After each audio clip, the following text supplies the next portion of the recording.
Pasteur, si c'est la raison, tu dis tout ça, je ne lui donne aucune explication, il l'a commencé, et je suis, alors pourquoi se plaint-il, puisqu'il pense, il sait garder le secret, je lui montrerai aussi que je peux garder le secret aussi, je ne l'ai pas encore commencé et évanouissement is.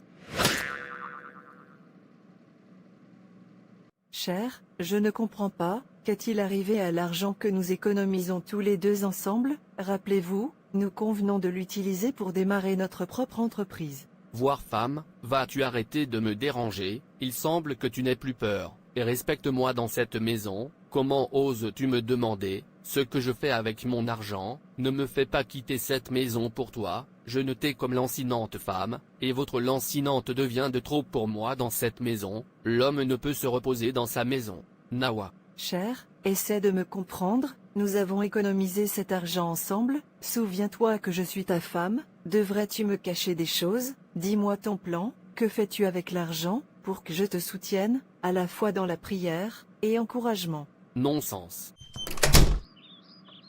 L'homme ne peut pas dormir dans sa propre maison, à cause de lancinante femme. Ne suis-je pas le chef de cette famille, doit-il savoir tout ce que je fais? Si je lui demande de me donner de l'argent, il ne le fera pas, d'accord? Dis-moi ce que tu fais avec l'argent que nous avons économisé ensemble, il se mettra en colère, n'ai-je pas le droit de connaître les plans et les mouvements de mon mari? Ne suis-je pas supposé être son assistant, alors qu'il est la tête est-elle supposée se passer du cou? Je sais quoi faire. Je pense, sont en quelque chose, ou quelque chose est en lui. Qui sait s'il me trompe? C'est possible, en fait je ne lui fais pas confiance. Je dois découvrir. Où est cette femme? Madame, je suis surprise de vous voir, à ma place ce matin, j'espère pas de problème. Pas de problème jeune, il y a quelque chose que je veux que tu fasses pour moi. Oui, qu'est-ce que c'est? Je veux que tu gardes un œil sur mon mari, je veux savoir tous ses mouvements, avec qui il va, où il va, ce qu'il fait, je veux tout savoir, une fois que tu iras bien, fais-moi rapport. D'accord madame, ce ne sera pas un problème. Merci beaucoup. De rien. Je vais y attendre. Aucun problème.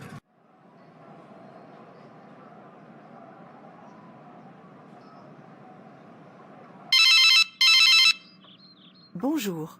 Bonjour madame, je l'ai vu entrer dans une nouvelle entreprise, et quand j'ai demandé aux gens du coin, ils disent que cela lui appartient. Merci beaucoup, pour l'information jeune, j'apprécie. De rien. Donc cet homme cache le fait qu'il a ouvert une entreprise avec l'argent que nous avons tous les deux économisé, cela signifie qu'il a un agenda caché. Pas de problème, puisque c'est ce qu'il veut, que le jeu commence, je vais lui montrer que je suis une femme, je vais lui apprendre à craindre les femmes, il le fait parce que je ne travaille plus, je vais recommencer à travailler, puis l'utiliser pour lui donner une leçon de sa vie. D'accord madame, vous pouvez commencer demain, votre salaire est de 500 $. Merci beaucoup monsieur. Tu es la bienvenue. Très bien, maintenant c'est mon tour. Tellement fatigué. Cher accueil, réussissez-vous. Oui, je remercie Dieu, enfin, je vais sortir. J'espère qu'ils te paieront bien. Combien ils vont me payer? C'est juste 20 $, je l'ai accepté parce que je devais sortir au moins. Et, that's trop pauvre. Je n'ai pas le choix, au moins c'est gérable. C'est vrai, au moins tu as quelque chose à faire. Maintenant j'ai économisé assez d'argent. Laisse-moi acheter une maison en secret, je ne lui permettrai jamais de le savoir. Cher, emménageons dans un autre appartement, cette maison ne nous convient plus, au moins changeons d'environnement. Mais cet endroit est toujours correct.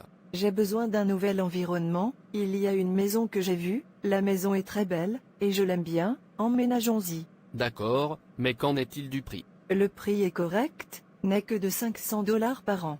Mais c'est trop. Ça va, la maison est neuve et très confortable aussi, je suis sûr que vous l'aimerez. D'accord, si vous le dites, permets de l'essayer. Si estime mon mari.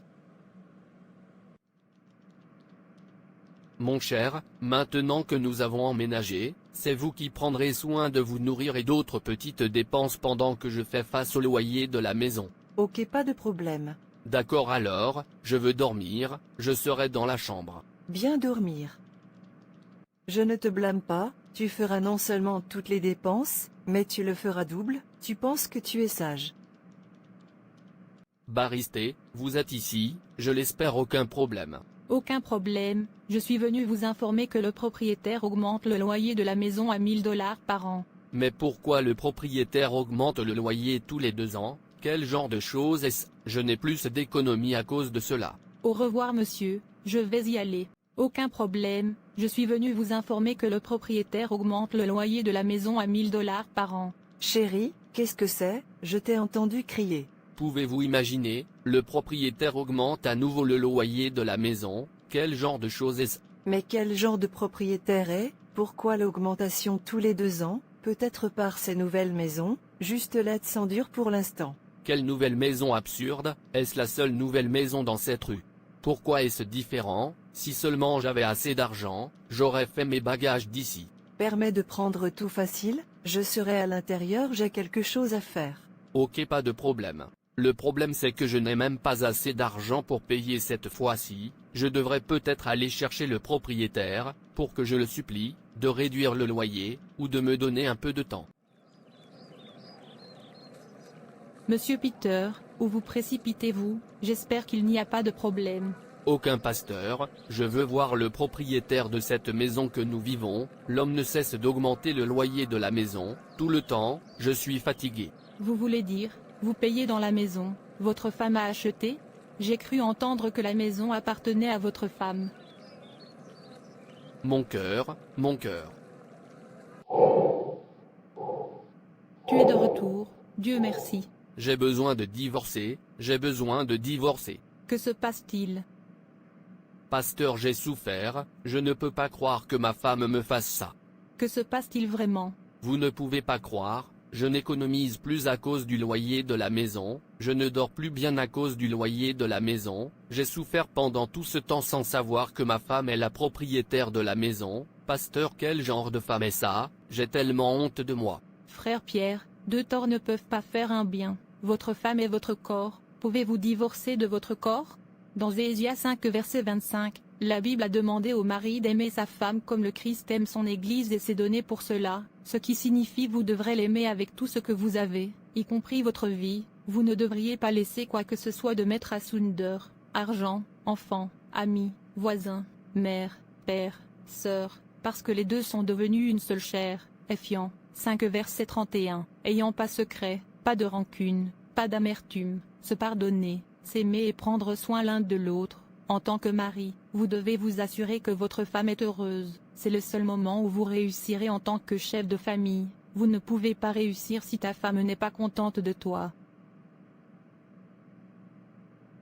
Rappelez-vous que le divorce est un péché, Dieu déteste le divorce. Malachie 2 verset 16, quel qu'il soit, qui cause le problème, essayez de le découvrir, puis réglez-le avec votre femme, montrez-lui l'amour, faites-lui comprendre ne devrait pas être un secret entre vous, en montrant son exemple, en prenant son long dans tout ce que vous faites, lui faire comprendre qu'elle est très importante dans votre vie, lui faire comprendre que vous ne pouvez pas faire sans elle, vous verrez que la vraie paix reviendra dans votre maison. Je t'ai entendu, pasteur. Merci, en attendant je vais parler à ta femme, je vais y aller maintenant. Merci beaucoup, pasteur, je vais mettre ce que vous avez dit en pratique, prenez soin de vous. Dieu merci, sœur Eurina, vous êtes ici.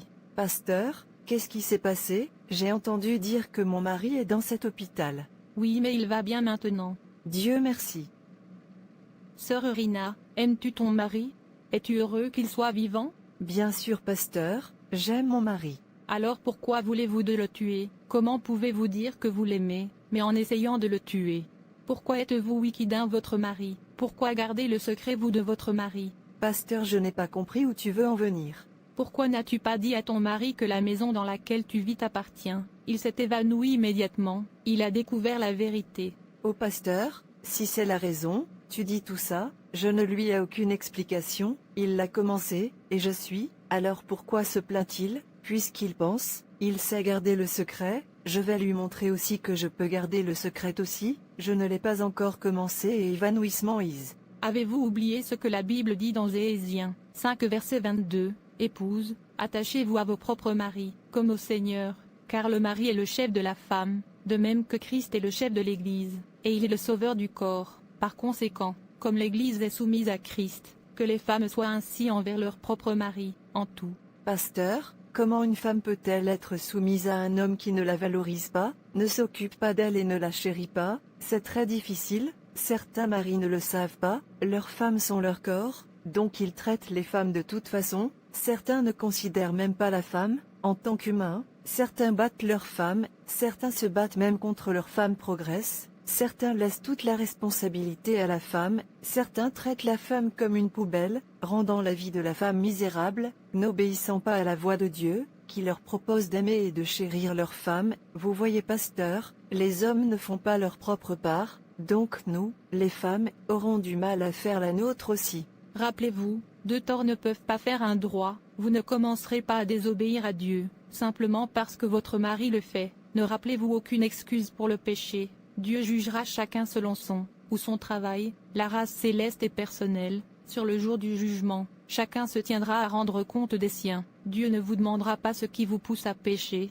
car il vous a demandé de tout endurer, de garder votre part en tant que bonne femme et épouse. Alors priez pour votre mari, parce que certains d'entre eux ne le font pas de leurs propres yeux. Ils sont manipulés par le vieux serpe, le diable et son agent, mais malheur à eux, car leur fin est proche. Vous, en tant qu'épouse, aimez et priez pour votre mari, des mains de ceux, agents sataniques, qui essaient de briser votre mariage. Cet agent peut être physique sous forme humaine, et spirituel aussi. C'est pourquoi vous ne devez pas combattre votre mari de retour, parce que vous pourriez aider ces agents sataniques à atteindre leurs objectifs. Dans votre mariage, apprenez à être une femme sage, et arrêtez de vous venger, cela ne vous aidera pas. Appelez plutôt Dieu à intervenir dans votre mariage. Merci beaucoup, pasteur, je comprends maintenant. Vous êtes les bienvenus, essayez de faire la paix dans votre maison. Je te remercierai. Au revoir et prends soin de ton mari. Je ferai.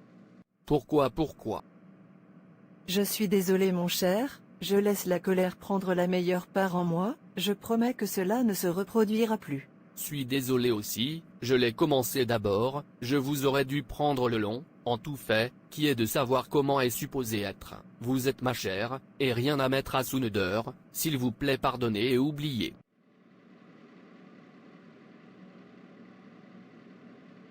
Les gens font beaucoup de choses mauvaises, dans leur mariage, qui mènent aux histoires tristes. Nous entendons maintenant et, souvent, tout commence par une fondation défectueuse. Beaucoup de maisons ne sont pas ancrées dans le Christ, ils sont construits que sur la santé physique, la chimie, l'apparence, les avantages mutuels, et ainsi de suite. Si la fondation est détruite, que peuvent faire les justes?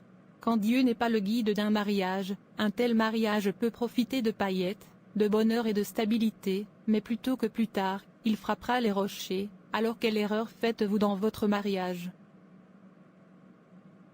Ouvrir la porte aux interférences extérieures lorsqu'une décision importante à prendre par les couples doit obtenir l'approbation de la belle famille, des amis et d'autres personnes dans leur vie est une erreur. Évitez cela. Garder des secrets, c'est une marque d'infidélité. Garder des choses que votre conjoint devrait savoir, démontre une méfiance pour eux. Quand ils finiront par le découvrir, ils se sentiront trahis. Évitez-le. Refuser de pardonner et de passer à autre chose est une erreur qui va faire tomber votre mariage. L'éviter. L'incapacité à gérer les conflits est une erreur. Évitez-le. Essayez de régler vos malentendus pacifiquement. Merci pour regarder. Et s'il vous plaît, abonnez-vous, aimez et partagez. Que Dieu te bénisse. Et souviens-toi que Jésus t'aime.